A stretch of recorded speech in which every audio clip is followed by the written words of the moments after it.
오늘 야고보서 벌써 또 우리 야고보서 새롭게 시작하는데요. 제가 오늘 설교 제목은 우리는 파도입니까? 라고 한번 정해봤습니다.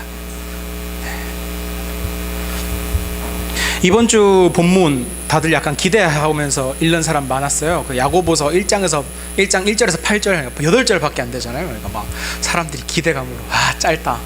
야고보서 쫙 이번에 끊는 거 봤잖아요. 단락을. 이거 몇 장 안 되는데 이렇게 많이 끊는다고 하면서 사람들이 기쁜 마음으로 본문을 펼쳤는데 이번 주 본문 읽는 게 너무 힘들었다는 사람들이 종종 있었습니다. 얘기를 해왔어요. 시험을 당하는데 기뻐하라니.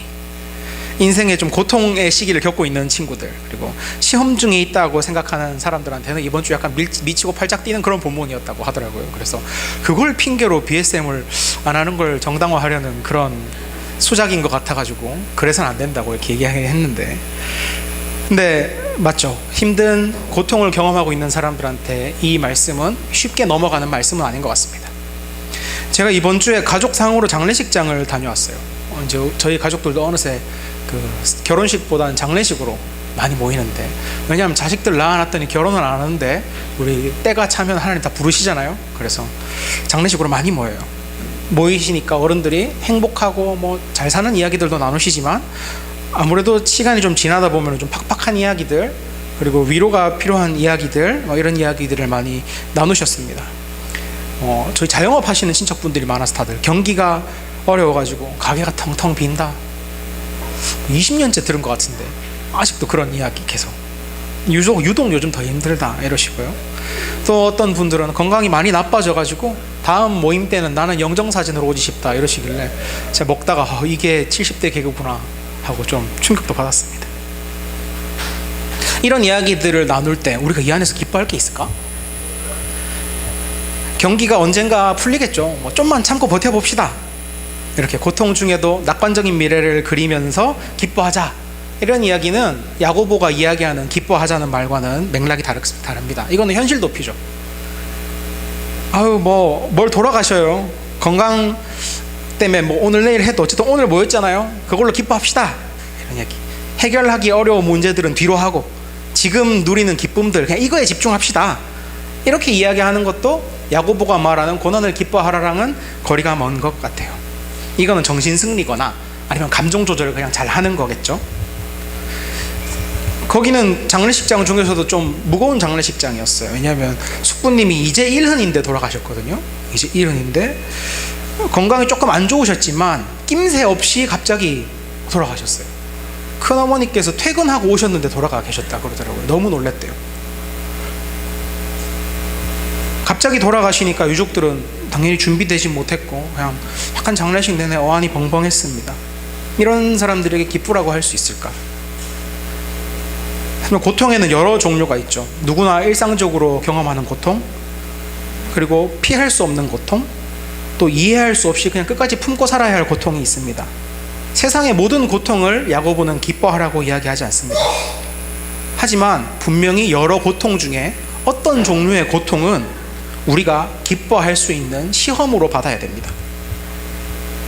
그런 의미에서 오늘 야고보가 말한 시험은 세상의 모든 종류의 고통 속에서 기뻐해라가 아니라 믿음의 시험, 내가 믿음으로 살기 때문에 겪게 되는 고통, 그것은 시험으로 받고 기뻐할 수 있어야 된다고 이야기합니다.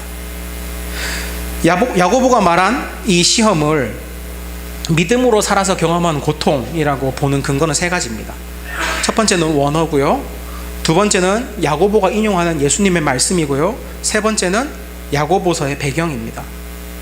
여기서 시험으로 번역된 단어의 원어는 페이라스모스예요. 페이라스모스. 역경, 유혹으로도 번역되는데 동시에 도전, 그리고 훈련의 의미도 있습니다. 고통이지만 우리에게 도전과 훈련을 주는 고통이라는 뜻이죠. 성경에서 페이라스모스는 믿음 때문에 고통을 경험하는 순간에 많이 사용돼요. 예를 들면 바울이 전도하고 사역하다가 핍박당할 때 그 박해의 요 페이라스모스를 많이 사용하고요, 예수님 제자들이 그리스도를 따르기 때문에 지옥으로부터 받는 그런 고통이나 어려움을 페이라스모스라고 썼습니다.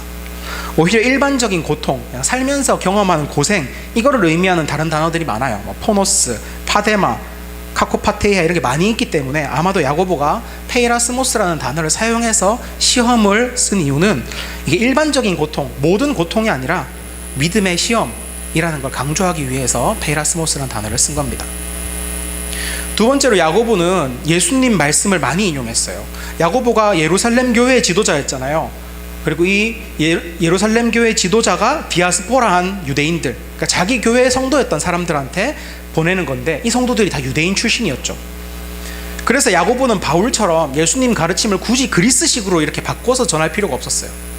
오히려 야고보는 예수님 가르침을 최대한 그대로, 최대한 예수님이 말씀하셨던 것을 유대인들이 이해할 수 있는 방식 그대로 전하려고 노력했습니다. 그래서 야고보서에는 복음서랑 겹치는 부분이 많이 나오고요, 지혜문학, 구약의 지혜문학이 많이 형식적으로든 내용적으로든 좀 인용이 돼 있어요. 야고보서 1장 2절에 나의 형제자매 여러분, 여러 가지 시험에 빠질 때에 그것을 더할 나위 없는 기쁨으로 생각하십시오. 이거는 예수님 말씀에 마태복음 5장 11절 12절을 가져온 거죠. 나로 말미암아 너희를 욕하고 박해하고 거짓으로 너희를 거슬러 모든 악한 말을 할 때 너희에게 복이 있나니 기뻐하고 즐거워하라. 하늘에서 너희 상이 큼이라. 전에 있던 선지자들로 이같이 박해하였느니라.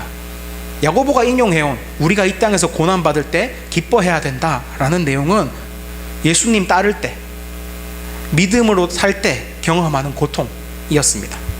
셋째로 야고보서의 배경이에요. 저자인 예수님 형제 야고보죠. 예수님 형제 야고보, 의인 야고보라고도 불리는데, 이 야고보는요 예수님 부활 때부터 62년까지 사역했어요. 순교 때까지 62년. 그리고 이분의 주요 활동기랑 그 기록들이 언제냐면 33년에서 50년 정도까지인데, 요때 교회의 이슈가, 요때 교회의 가장 뜨거웠던 이슈가 바로 그리스도를 믿기 때문에 경험하는 고난, 그거 어떻게 대처할 것인가 였습니다. 요 시기 다음에 나온 게 이제 이방인들 어떻게 하나님 공동체로 인정할 것인가, 요거였고 첫 번째 이슈. 그게 딱 야고보가 사역할 때 있었던 가장 큰 이슈였습니다. 예수 믿어서 종교적으로 시련을 당했어요. 우리 유대의 종교 박해, 이단 정죄, 회당 출교하면 삶이 되게 힘들어지는 건 알잖아요. 거기에 더해서 우리가 쉽게 못 느끼는 거, 우리 유대교랑 기독교를 우린 당연히 분리해서 생각하지만 이 당시 사람들은 기독교는 유대교의 발전선상에 있는 완성이 우리라고 생각했는데, 여기서 이단 정죄하면서 니네는 구약이랑 상관없어, 니네 모세랑 상관없어, 딱 잘라버리니까 영적 뿌리를 상실하는 거예요. 그 영적 상실감이 이 사람들 어마어마하게 컸습니다. 그리고 공동체적으로 경제적으로도 시련을 많이 당했죠.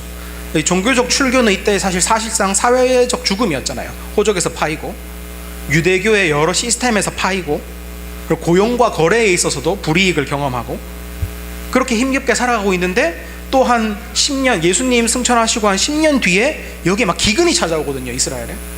그래서 사도행전 내내 보면은 예루살렘 교회가 너무 가난해서 살기 힘들어서 그 소아시아에 있는 교회들이 도와줘야만 생계 유지가 가능했던 모습들이 계속 나옵니다. 경제적 어려움 너무 크게 겪었습니다. 그리고 예수 믿었기 때문에 많은 사람이 죽었습니다. 스데반 순교, 사도 야고보 순교, 베드로도 잡혔다가 풀려났고, 많은 유대교인들이 이단 소리 들으면서 고향으로 도망쳤어야 했고, 근데 그걸 또 쫓아가서 죽이려는 사람들도 있고, 그러면 이제 잘 도망쳐가지고 고향에 간 디아스포라한 유대인들은 잘 살았느냐? 똑같았죠. 왜냐하면 유대인들은 어디 가도 유대교 회당 시스템으로 살아놓으니까 저 그리스도인이에요 라고 하는 순간 예루살렘 교회와 똑같은 어려움을 겪는 겁니다. 더 힘들었을 거예요. 예루살렘 교회는 머릿수라도 되지, 고향에 가면 너무 소수니까. 야고보가 살아가고 사역하던 시기에 그리스도인들이 경험한 고통은 바로 이런 거, 내가 예수 믿기 때문에, 내가 믿음으로 살려고 했기 때문에 찾아오는 고통들이었습니다. 우리는 시험을 분별해야 됩니다. 삶의 고통이라고 다 시험이다 라고 생각해서는 안 됩니다. 전도서는 피할 수 없는 고통이 있어, 그냥 받아들여 라고 이야기하기도 하고, 잠언은 그저 버텨야 하는 고통도 있어 라고 이야기하듯이, 오늘 야고보가 이야기하는 고통은, 우리가 기뻐해야 되는 고통은 바로 믿음으로 살기 때문에 받는 고통들입니다. 물론 이거를 꼭 사역으로 국한시킬 필요는 없을 것 같아요. 믿음으로 살기 때문에라고 하니까 리더로서 경험하는, 아니면 산지를 세우기 위해 경험하는, 이걸로 국한시킬 필요는 없고, 내가 믿음으로 살기 위해 사는 모든 삶, 그것 때문에 오는 고통이라면, 예를 들면 아이들 키우는 건 누구에게나 고통이겠지만 그리스도의 자녀로 키우기 위해 경험하게 되는 고난은 여기에 해당될 수 있겠죠. 이런 것들은 우리가 기쁘게 받아야 됩니다. 그러니까 오늘 우리가 이 말씀을 통해서 경험하는 모든 고통을 여기 대입하는 게 아니라 잘 분별해서 내가 믿음으로 살기 때문에 당하고 있는 고통은 무엇인지, 그걸 우리가 어떻게 기뻐할 수 있는지를 나누어 봐야 합니다. 우리에게 그런 시험, 믿음으로 경험하는 고통이 있다면 야고보는 기쁘게 받으라고 합니다. 근데 그리스도인들이 뭐 어디 고장난 사람들도 아니고 고통스러운데 막 그게 막 기쁘고 이럴 순 없죠. 하지만 성숙한 그리스도인들은 야고보의 메시지를 이해합니다.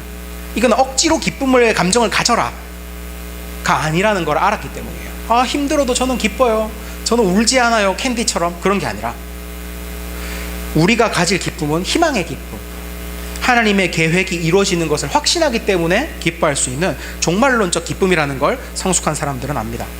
감정적 기쁨을 넘어서서 기뻐하겠다는 의지적 결단을 내리는 거죠. 우리는 야고보서 1장 1절을 한번 돌아볼 필요가 있어요. 1장 1절. 많은 그리스도인들이 고통의 눈을 뺏겨 있는 상태죠. 경제적 어려움, 종교적 어려움, 다들 고통의 눈을 뺏겨 있어요. 그러니까 고통의 눈을 뺏기면 우리한테 나타나는 증상이 있습니다. 1번, 우리가 누구인지 잊게 만들어요. 고통은 우리가 누구인지 잊게 만들고, 2번, 내가 왜 이 고통을 받고 있는지도 까먹게 만들어요. 그래서 야고보는 고통의 눈을 뺏긴 성도들한테 1장 1절 인사를 통해서 영적인 눈을 뜨게 만드는 거예요. 1장 1절, 하나님과 주 예수 그리스도의 종인 야고보가 세계에 흩어져 사는 12지파에게 문안을 드립니다. 여기서 야고보는 수신자들을 세계에 흩어져 사는 12지파라고 부르죠. 우리는 뭉치면 살고 흩어지면 죽는다, 이 말에 익숙하니까 흩어져 사는이라 그러니까 되게 힘 빠진 표현처럼 들려요. 막 고통 받아가지고 뿔뿔이 흩어진, 이렇게 읽힐 수 있지만 수신자들은 이걸 읽었을 때 영적인 눈이 뜨이기 시작했을 겁니다. 여기서 내가 왜 이런 고통을 당하고 있는지를 발견할 수 있었을 거예요. 세계에 흩어져 사는 이라는 표현은 박해로 뿔뿔이 흩어진 오합지졸들아 이런 표현이 아니에요. 사도행전에서 이들이 어떻게 흩어졌는지가 잘 나옵니다. 사도행전을 보면 초대교회가 생기고 초반 5년 동안 어마어마하게 박해가 심했어요. 스데반도 야고보도 이때 죽죠. 수많은 예루살렘 교회 사람들이 사마리아, 팔레스타인, 소아시아로 도망쳤습니다. 살아야 되니까.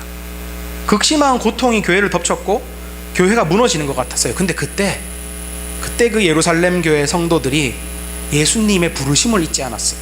예수님 올라가시기 전에 사마리아 땅끝까지 너희가 증인이 되리라 라고 하셨던 그 부르심 잊지 않았습니다. 박해로 예루살렘을 떠나는데요, 그냥 안 떠나요. 고향으로 가는 길에 사마리아가 있잖아요. 사마리아 가는 길에 복음을 전하고 가요. 고향으로 지나는 길에 안디옥 쪽이 있잖아요. 안디옥으로 복음을 전하고 가요. 고향으로 돌아가죠. 고향에 가서 복음을 전하고 교회를 세워요. 그래서 사마리아에 교회 세우는 본문이 나와요. 나중에 아무도 교회를 안 세웠는데 예루살렘에서 무슨 소식이 들려요? 야, 안디옥에 교회가 생겼대, 바나바랑 한번 보내봐. 교회가 생겨요. 소아시아에 바울이 안 세웠는데 이미 교회가 있어요.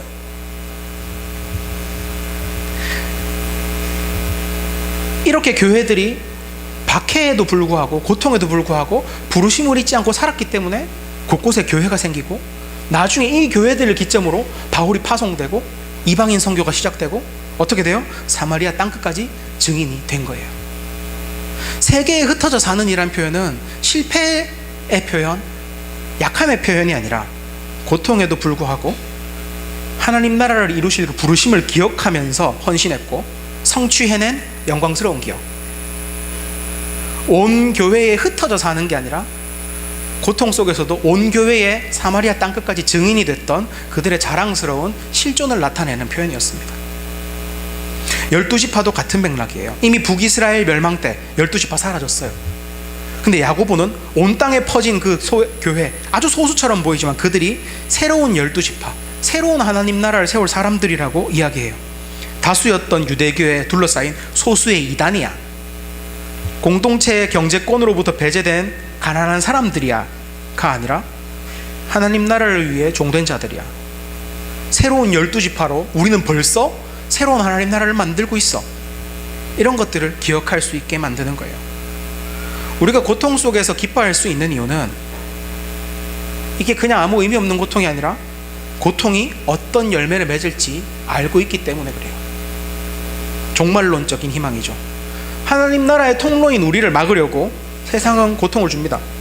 하지만 그것을 인내하고 부르심을 살아갈 때 결국 이 땅에 하나님 나라가 온다는 그 확신, 이게 우리가 고통을 기뻐할 수 있는 이유입니다. 바울산지는 아직도 챕터 기간이에요. 제가 한 달 전에 챕터 기간입니다 그랬는데 또 아직도 챕터 기간이에요. 숲 3개밖에 안 되는데 왜 이렇게 많이 밀리는지, 뭐 결혼해, 휴가야, 그래서 계속 밀렸는데 다음 주까지 하면 챕터가 끝나요. 근데 지난주 토요일 날 한 숲 챕터를 끝냈는데 딱 지난주 토요일 날 챕터였는데 금요일 날 밤에 한 10시 반인가 숲지기한테 전화가 오는 거예요. 그래가지고 안 좋잖아요, 느낌이. 벌써 내일 챕터인데 왜 오늘 밤 10시 반에 전화가 올까? 안 받고 싶다. 받았어요. 아니나 다를까 비보였어요. 막 숲지기가 막 울면서 막 전화가 왔었는데, 오랜 시간 공들였던 공동체 한 지체가 뒤통수를 막 딱 때린 게 아니라, 딱은 좀 약해요. 그냥 퍽 하고 뒤통수를 터뜨렸어요. 저희 교회 한 10몇 년 정도 같이 있었던 지체인데 이 친구가 매번 걸려 넘어지는 문제가 하나 있거든요. 이게 몇 번째인지 모르겠는데 연례 행사 정도는 아니라 또 잊을만 하면 다가옵니다. 잊을만 하면. 근데 이런 일을 반복해서 겪으면 힘들어요. 10년인데 바울산지에서 10년이면 한 숲이 거의 시작부터 거의 끝까지 된 느낌이거든요. 그 기간 동안 이 10년을 다 같이 경험한 애들이 있어요. 근데 그 친구들이 이 문제가 또 개인적인 문제면 몰라, 항상 공동체 파란을 일으키는 일이거든요. 이걸 터트리면 막 사실 화나잖아요. 근데도 수습하려고 애쓰고, 야 정죄하지 말자, 야, 죄가 악한 거지, 사람이 악한 거냐, 막 물론 막 분노하고 정죄해야 된다, 쫓아내야 된다, 막 치리해야 된다, 이런 사람들도 있죠, 1차적으로. 근데 어쨌든 믿어줘야 된다, 사랑해야 된다, 떠나보내서는 안 된다, 막 이래 해가지고 어떻게든 품었는데, 이게 가장 최근 사건이 지난 12월이었거든요. 그때는 진짜 막 리더들이 너무 터진 거예요. 또 막 이러면서 또 크리스마스였거든요. 예수님 오심을 기뻐해야 되는 날에 우리가 지금 이 문제 가지고 막 그랬는데도, 그때 한 8명 중에 한 2명이 그래도 오히려 예수님 오심을 기억하면서 우리가 이래야 되는 거 아니냐 그랬다가 막 바리새인 소리 듣고 막 그러면서 막 어떻게든 품었어요. 근데 8개월 딱 지나고 또 그렇게 된 거예요. 특히나 한 지체가 많이 힘들어했어요. 왜냐면 그 지체가 아까 크리스마스 때 바리새인 돼가면서까지 그래도 막 하고, 다음 학기 내 멤버 하겠다고, 이번 학기 내 멤버 하겠다고 해서 진짜 옆에서 막 살뜰하게 챙기면서 삶을 깊게 나누면서 같이 책도 읽고 항상 기도 제목 나오면 이렇게 믿어주고, 그리고 공동체에서 이렇게 이 친구가 멘토링도 잘하는 친구예요. 사역도 이렇게 밀어주고 세워주려고 하고 그랬는데 이런 거예요. 그러니까 그 리더가 챕터가 오기 전에 먼저 봤는데, 와 진짜 너무 허망하다, 회의감이 든다, 사역 못할 것 같다, 깜짝 놀랐죠. 안돼 우리 지금 한 명 한 명의 리더가 귀한데 저 자식은, 이러면서 그런 마음이 들었는데, 근데 리더들이랑도 결국 그 상황을 나눴잖아요. 리더들이 다 너무 힘들어하는 거예요. 또 막 발끈발끈하는 사람들도 있고, 사역에 대한 허망함, 회의감, 이것들이 그때 우리 리더 그룹을 이렇게 찌르고 있는 것 같았어요. 쓰러뜨리려고. 그때 같이 붙잡고 기도했어요. 같이 붙잡고 기도하자. 이 시험을 통해서, 이 시험 당연히 아프지, 근데 우리가 얼마나 아픈지 당연히 아픈 거 안다고, 얼마나 화나는지 안다고. 근데 그거 말고, 거기 주목하지 말고, 하나님이 이걸 통과했을 때 우리를 또 어떤 공동체로 만들려고 하셨는지, 그리고 우리를 왜 한 숲으로 부르셨는지를 생각해 보자. 악을 선으로 바꾸시는 하나님, 저희를 도와주십시오. 막 같이 기도하면서 약간 고통 뒤에 열매가 보였던 것 같아요. 죄인들의 죄에 흔들리지 말자. 그리고 우리가 아무리 죄와 사람을 구분한다고 말은 했어도 그거 아직도 우리 안 되는구나, 구분할 줄 알자. 그리고 무엇보다 죄가 공동체를 공격했을 때 거기 흔들리지 말자. 죄에 압도되지 말자. 우리가 죄를 압도하는 삶으로 죄를 이기자. 이런 마음들을 나누고 어떻게 해야 될지, 진짜 너무 피곤하더라고요. 챕터 끝나고 거기에 대한 대안을 짜는데, 근데 그런 마음이 반영이 많이 됐어요. 서로 위로하고 격려하고 이야기했죠. 우리가 싸워야 될 싸움은 죄에 넘어질 수 있는 공동체를 죄에 넘어지지 않게 결국 하나님 말씀대로 세워가는 거고, 악의 공격에 넘어진 지체 포기하지 않는 거라고. 그러니까 우리 분별력 가지자, 분노에 사로잡히지 말자, 징계하는 걸로 속 시원하게 하려 그러지 말자, 뭐 기준을 세우자는 말 가지고 막 이렇게 얘기하지 말자, 이런 이야기를 많이 했습니다. 제가 오늘 일부 예배 때 봤거든요. 약간 돌을 닦는 얼굴이더라고요. 다들 한 주 지났는데 그리스도인이 됐어요. 다들 부인이 돼가지고 표정이 막 그랬는데, 하나님께서는 어떤 고통 뒤에 어떤 열매를 맺으실 것이라고 우리에게 알려주시고 우리 기도할 때 보여주십니다. 이런 종말론적 희망이 우리 안에 있을 때 우리는 고통 중에도 기뻐할 수 있어요. 고통의 눈을 뺏기는 사람이 아니라 고통의 이유와 그 후의 열매를 제대로 볼 줄 아는 사람이 흔들리지 않고 예수로 기뻐할 수 있습니다. 우리 모두가 이런 눈을 가질 수 있기를, 고통의 현상이 아니라 그 이면의 열매를 바라볼 수 있는 눈을 가질 수 있기를 바랍니다. 우리가 고통의 이면에 있는 열매를 보기 위해 필요한 게 5절에 나오는 지혜예요. 지혜. 이 지혜는 고통 속에서 하나님 뜻을 구할 때 얻을 수 있고, 지혜를 구하기 위해 우리는 기도해야 됩니다. 사실 이거 육신의 생각으로 바로 떠오르지 않죠. 이런 것들 진짜 하나님께 기도해야 돼요.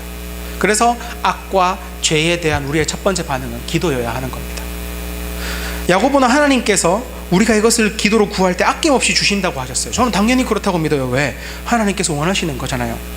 성도들이 자신들을 가로막는 고통을 뛰어넘어서 당신이 맺고자 하시는 열매를 맺는 거, 하나님 바라시는 거거든요. 그걸 바라고 계시는 하나님한테 자녀인 우리들이 가서 하나님 어떤 열매를 맺고 싶으신 겁니까? 하나님 어떤 열매를 원하십니까? 우리가 어떻게 해야지 그걸 맺을 수 있습니까? 라고 물어보면 너무나 기껍지 않겠어요? 진짜 부모된 마음으로 무엇이든지 알려주고, 너무 많이 알려주셔서 잔소리처럼 들릴까 봐 문제지 얼마나 우리에게 상세히 자세히 선명히 보여주시겠습니까? 하나님께서는 그것을 기도하면 분명히 주시는 분이십니다. 떠올리게 하시고 듣게 하시고 보게 하십니다. 그렇게 지혜를 얻고 난 후에 우리에게 필요한 것은 인내입니다. 인내는 그저 버티는 것이 아닙니다. 인내, 이 고통을 잘 견디고 나면 막 하나님께서 열매 주실 거야. 그러니까 버티자, 존버하자. 이런 의미가 인내의 의미가 아니에요. 인내는 버티다가 아닙니다. 인내하다는 휘퍼모네, 수동적인 단어가 아니라 능동적인 단어예요. 여기서 상황에 압도되더라도 버티고 견뎌라가 아니라 오히려 상황을 압도하면서 살아라. 이게 여기 나온 인내하라는 의미입니다. 상황에 압도되지 않고 상황을 압도하면서 살라고. 그게 뭐지? 어떤 거냐면 닥쳐온 고통에 휘둘리지 말고 고통 뒤에 맺힐 열매가 벌써 맺힌 것처럼 살라는 겁니다. 이게 인내예요.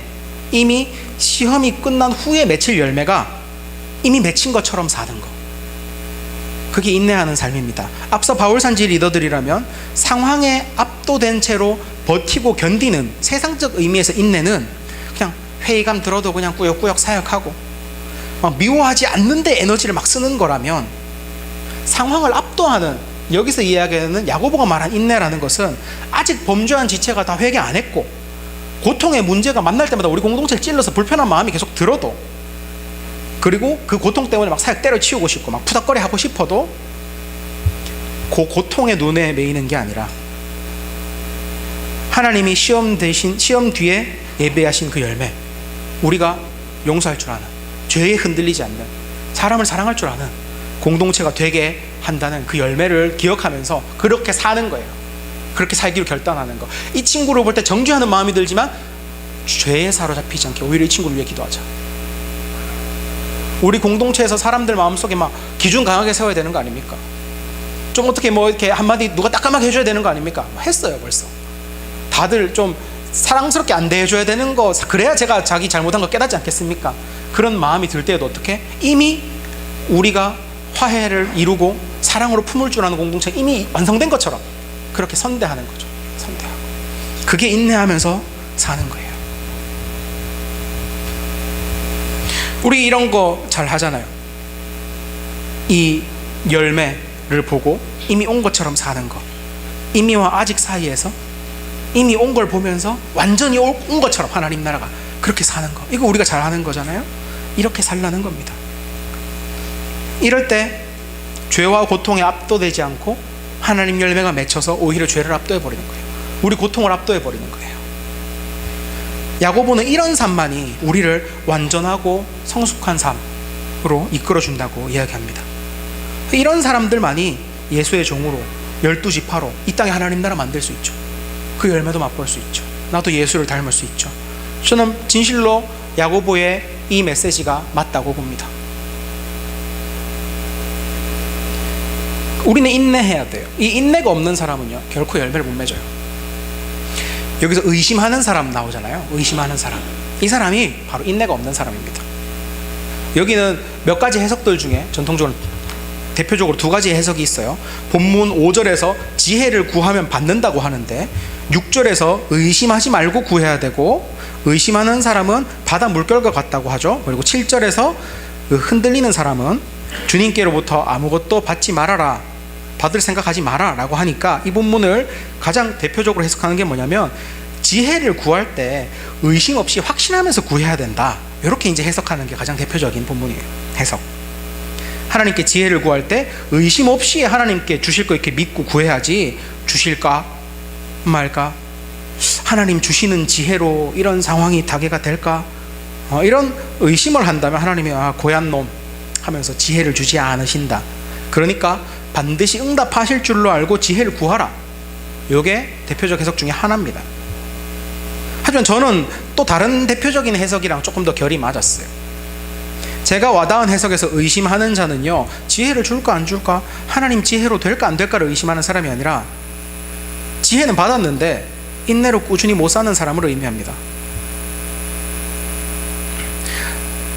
7절에 의심하는 사람은 지혜를 받지 못한다, 지혜를 받지 못한다가 아니라 아무것도 받을 생각하지 말아라고 하시거든요.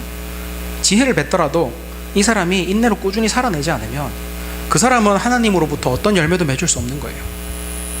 포인트는 두 마음을 품은 사람이죠. 마태복음 보면 그 두 마음을 품었다는 게 어딘지 잘 나와요. 마태복음 6장에 내 보물이 있는 곳에 내 마음이 있느니라, 사람이 두 주인을 섬기지 못할 것이니 이를 미워하고 저를 사랑하거나 이를 중히 여기고 저를 경히 여김이라, 이거 말씀 있죠. 그러면서 나중에 만몬 이야기가 나오는 그 본문. 우리 안에 두 마음이 있다는 것은 우선순위가 잘못되어 있거나 아니면 내가 의지하는 게 다르다는 거예요. 하나님께만 의지하고 거기에만 믿고 따르지 않는다는 거예요. 그러니까 내가 지혜를 받더라도 하나님께서 우리에게 공동체의 모습을 보여주시고 내 삶에 어디로 나가야 되는지, 우리 가정이, 내 성품이 하나님 열매 맺는 게 어떻게 돼야 되는지 보여주셔도 내게 두 마음이 있으면 우리는 갈팡질팡해요. 고통이라는 현상에 매여가지고 고통에 벗어나고 싶은 그런 마음, 또 그냥 세상적인 수단으로 그냥 이거 고통만 빨리 해결해버리고 싶은 그런 마음, 여기로 한 번은 갔다가, 또 상태 좋을 때는 하나님의 지혜로 열매 맺고 내 저 열매를 맺기 위해 살아야겠다, 또 이쪽으로 왔다가, 또 파도 치면 절로 갔다가, 또 파도 치면 일로 왔다가. 두 마음이 있는 사람들은 왔다 갔다 합니다. 내 마음 먹을 때마다 파도가 왔다 갔다 하죠. 그렇게 살면 교회를 아무리 오래 다녀도, 신앙생활을 아무리 오래 해도 이렇게 표류하면 아무것도 맺히지 않죠. 해초에는 뭐가 나지 않잖아요.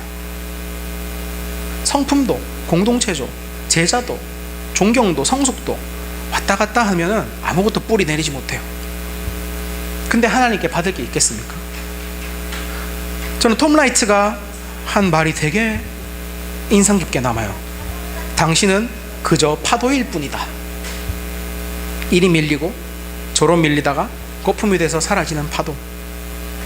우리 삶이 하나님 앞에서 열매 맺고 온 세계에 흩어져 사는 하나님 나라를 세우는 새로운 12지파로 사용될지, 아니면 우리 삶이 하나님 만나 뵐 때쯤 되니까 이리 밀리고 저리 밀려서 그냥 살다가 결국 가는 날이 되니까 거품이 되는 파도 같은 삶을 살게 될지, 그거는 지금 고통에 끌려다니는 나와 고통 중에도 기뻐할 줄 아는 나, 거기에 달려 있습니다.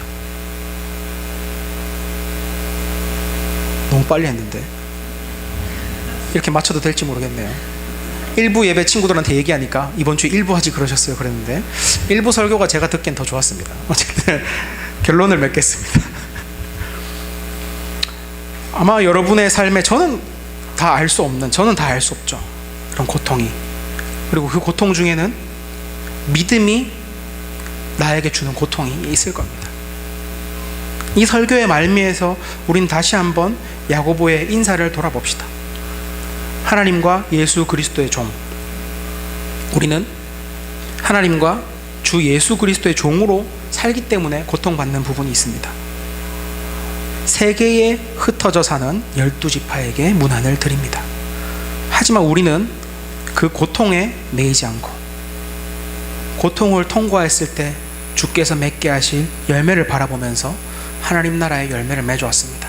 마치 예루살렘 교회가 고통 속에서 사마리아 땅끝까지 교회를 세워갔던 것처럼 우리도 분명히 그런 경험이 있습니다. 이 말씀을 붙들고 상기합시다. 고통이 우리에게 어떤 열매를 맺게 했는지, 그리고 오늘 상상할 수 있었으면 좋겠습니다. 고통이 우리에게 어떤 열매를 맺게 할지. 다 같이 기도하면서 말씀을 마치도록 하겠습니다. 우리 첫 번째로 같이 기도할 것은 하나님께 지혜를 구했으면 좋겠습니다. 오늘 말씀은 하나님께 지혜를 구하라고 하셨습니다. 두 가지 지혜를 구합시다. 내 삶의 고통이 믿음의 고통인지 아닌지 분별할 수 있게 해달라고 먼저 기도합시다. 믿음의 고통은 기뻐 견디는 시험이라고 하셨습니다. 하나님, 제 삶에 있는 지금 이 고통이 믿음의 시험입니까? 그렇다면 제가 기쁘게 이길 수 있게 해주십시오. 제 삶의 시험이, 고통이 믿음의 시험인지 분별하게 해주십시오. 첫 번째 기도하고요. 이어서 함께 기도합시다. 믿음의 시험 후에 예비하신 열매가 무엇입니까? 그것을 보여주십시오.